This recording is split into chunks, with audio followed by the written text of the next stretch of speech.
Hi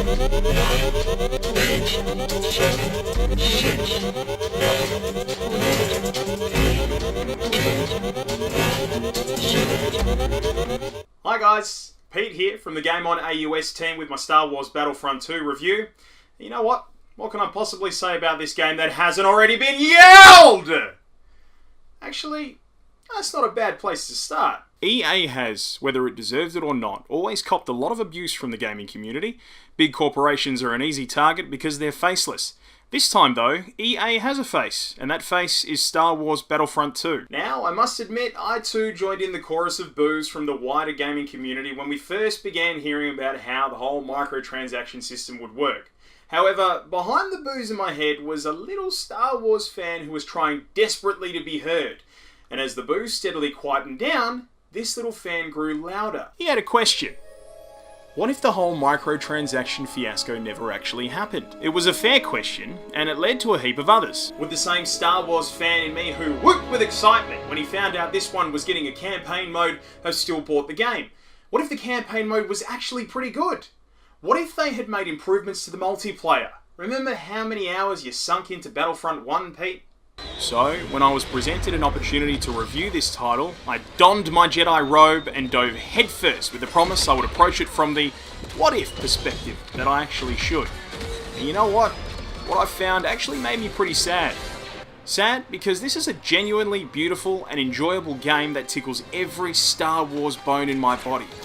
Sure, it still lacks some elements I was hoping to find, the gameplay could be repetitive in parts, and the campaign can jump to moments that make it feel disjointed, but it improves upon its predecessor, and the campaign told a great story with a few teasers to new storylines that left me feeling like there's more to come. I'd like to keep this compass, if you don't mind. My mission is to destroy this place. Why would I let you do that? Because I asked. Now look, probably like you, the first time I heard Star Wars Battlefront 2 was getting a campaign mode, I was slightly concerned. Let's be honest, campaigns built from movie franchises are rarely well received, generally because they follow a story where the audience knows what's coming, or because most people can't distinguish the experience of going to the movies to watch it to then playing the game, and they mark them a little too closely together. Of course, I'm generalising, but the beauty about a campaign based on the Star Wars universe is that there is so much lore, worlds rich with exotic environments, filled with characters so deep and they never cease to amaze, and you would hope that the developers would make full use of this. You see, my expectation of a campaign built on a universe like this is a hope that we would see enough from what makes Star Wars so revered and familiar, but that we're put on enough of a tangent from the regular story to keep us interested. Having played through the almost 8 hours of campaign, and that is if you stop to admire the scenery, my hopes of there being enough of what makes Star Wars great were realised. However, EA, as far as the tangent is concerned, take a punt! Let me explain. Get me Inferno Squad, now. You're dropped into the hot seat of the Empire during the storyline of Star Wars Episode 6, Return of the Jedi, playing the role of Iden Versio, the female leader of an infamous Imperial strike team known as Inferno Squadron. And I was very excited, as the last time I'd had an immersive experience like this, playing from this point of view, was probably 1994's TIE Fighter. Iden is well executed as a character, and even though at first I felt a little uneasy killing rebels, I quickly found myself enjoying a view of the universe from the other side of the battlefield. So many games I've played, books I've read, movies and TV shows I've watched that have been built in the Star Wars universe revolve around being the hero on the light side of the Force. It was really refreshing to step into the boots of the enemy, and cheekily, I actually started to enjoy it. Tell General Solo this might take a while. If there's anything to recover, we'll find it, but the damage is extensive. Careful, Commander. Single target on the trail ahead. Scan, please. Herein lies the beauty of the campaign, because you don't feel like you know what is going to happen next. It also presents other opportunities like using the vehicles and weapons and being able to tour ships and bases held by the Empire.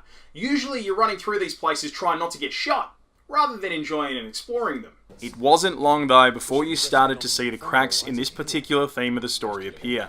And it disappointed me somewhat because I felt there was so much further to go staying away from the hero complex Star Wars has become so famous for. But he wouldn't tell us the target. Neither would the Admiral. Now I know why. When I play a movie-based franchise game like Star Wars, I do want an immersive experience that takes me close to feeling like I'm in the franchise myself, playing through a movie. And in this regard, Battlefront 2 certainly doesn't disappoint. Iden Versio is a strong female lead, and as a father of a young daughter, I love seeing this particular style of storytelling because I want my daughter to have strong female characters to look up to. And in this case, Iden eventually turning to the light is probably a good thing for making an impression on a 2-year-old. We'll purge this planet and others. Fear shall spread, and the galaxy will remember who is in control. This is our home. The Empire is our home. Just a moment. Shout out to my wife. Just letting you know, I didn't actually let her play the game much. The voice acting and facial capture is spectacular across all of the characters throughout the campaign and executed with feeling and balance across the story.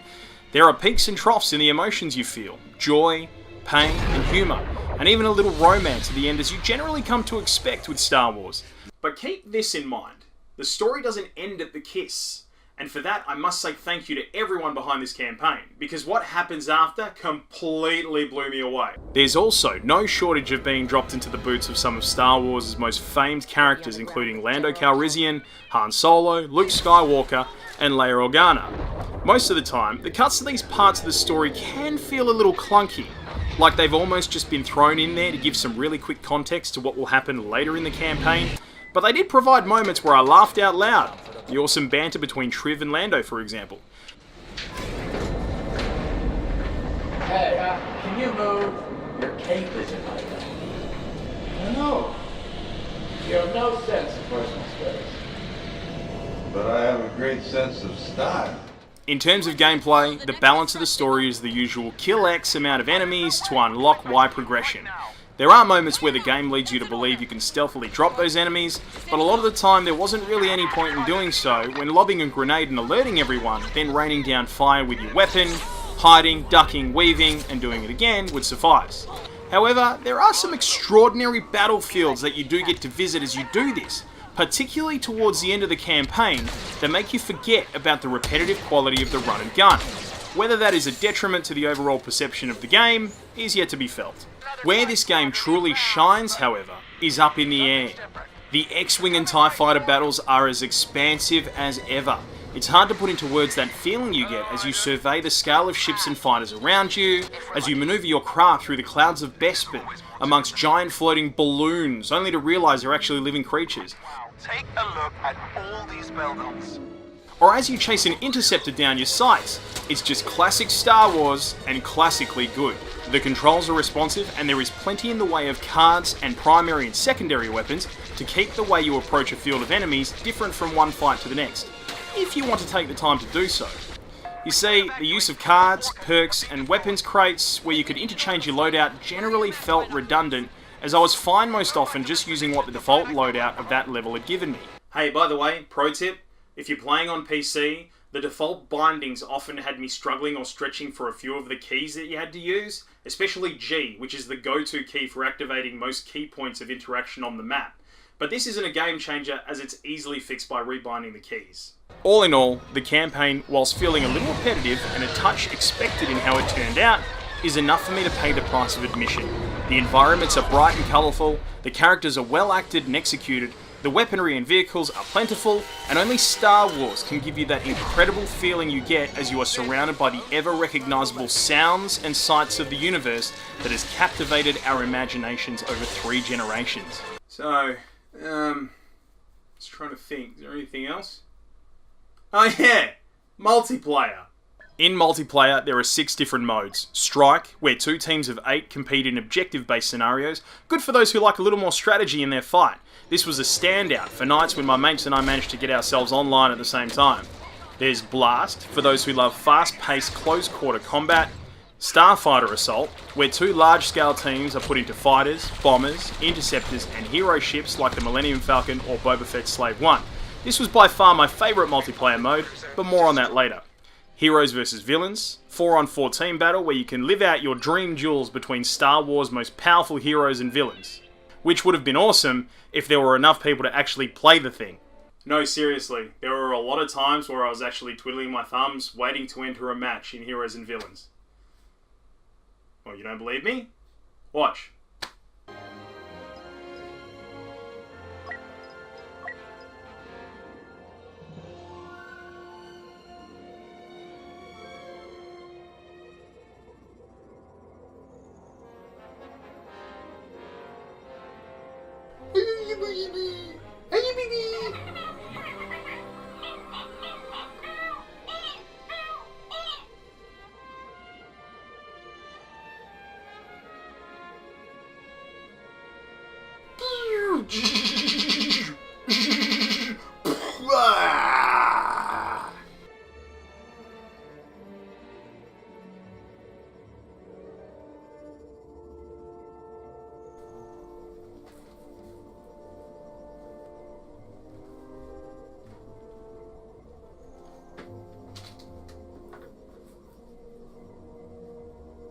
Let's move on. Arcade mode, which is a single player mode that also provides a split screen multiplayer on console. Yep, that's right! EA brought back split screen! This is where you can take on AI enemies in a variety of scenarios, also known as training. And finally, Galactic Assault. Large-scale, team-orientated, objective-based maps set in the most iconic locations from the Star Wars universe.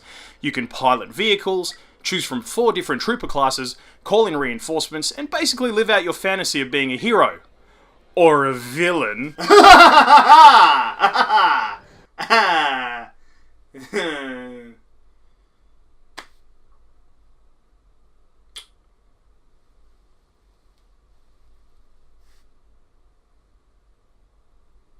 Let's take you back like I promised. Starfighter Assault. This is what kept me the most entertained. There's nothing like hopping into a fighter, bomber, or hero ship to chase down others. The dogfights make for spectacular moments living out fantasies of flying through the sparks that are left over from your latest kill, and the flurry of familiar sounds kept me well entertained. The overall experience is really well executed, and the addition of new craft, maps, and objectives since Battlefront 1 left me feeling like there was always something new to see, do, or fly. One of the unfair moments I did experience in this mode is that there are bonuses for flying around with a group of other fighter pilots that you get paired up with.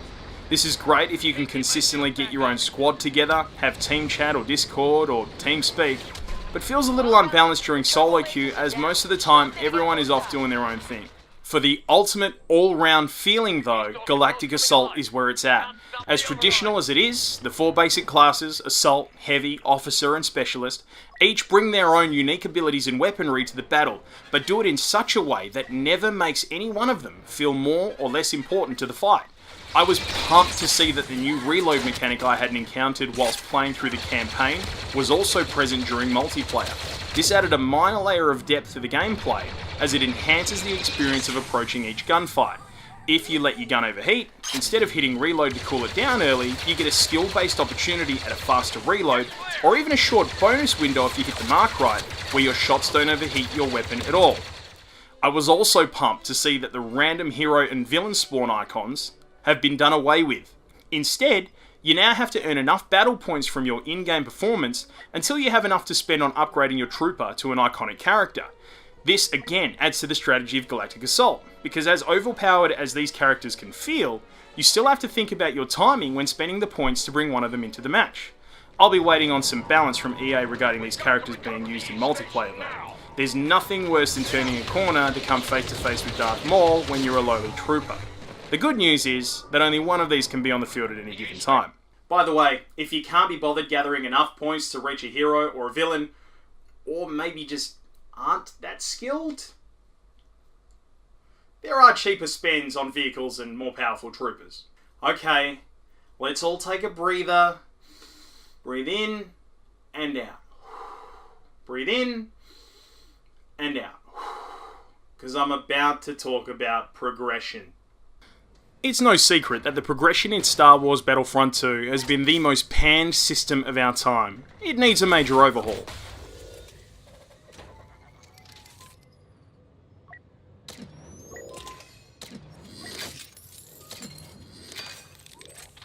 And regardless of what EA says about how it wants to provide a feeling of achievement, aww, you guys really care! it doesn't feel like you're accurately rewarded for the time you put in, and often unlocks feel a little too far away for the amount of time I can play this game as a casual gamer. Maybe instead of having 3 tiers of crates, have just one, and sit it at an average of 2,500 credits. Often I found myself only wanting the Trooper crate, which is 4,000 credits, because this is where my most frequently used base class cards were. Not to mention that I was only earning 100 to 300 credits every 15 minutes or so. Oh, and one other thing. Separate cosmetics from abilities, please. Or just go with one. It takes a long time to save 4,000 credits, and I don't like the feeling of opening a crate only to find a victory pose. Actually, one other thing. No duplicates.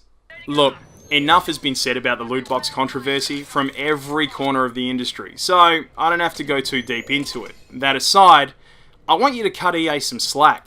They've genuinely produced an incredible looking game that will satisfy any Star Wars fan. It's immersive, expansive, provides a solid, if a little expected, storyline with great acting and characters to laugh at or feel for.